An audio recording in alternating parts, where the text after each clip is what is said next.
आज है मेरी फ्रेंड की शादी और शादी में पहले मैंने उसका किया मेकअप क्योंकि उसको मेरे से ही कराना था। वो कहती थी मैं आपसे ही कराऊंगी।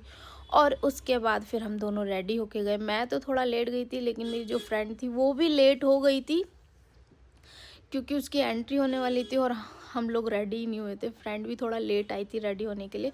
कुछ रस्में होती हैं तैयार होने से पहले, एक और बार हल्दी लगती है, वो रस्म में थोड़ा सा वो लेट हो गई थी इसलिए वो लेट आई थी। देन फिर उसके बाद हमने जल्दी जल्दी उसको रेडी किया। फिर देन मैं गई। बहुत ठंड थी जब हम गए। ओपन में शादी थी और ओपन में शादी सर्दियों में बहुत टफ़ होती है यार। मैं तो गई, बहुत ठंड लग रही थी। उसके बाद फ्रेंड को देखा, चलो उससे हिम्मत जीत ली कि वो देखो एक लहंगे में ही जा रही हो। हम तो फिर भी शॉल ओढ़ के खड़े थे। काफ़ी ठंड थी यार उस दिन।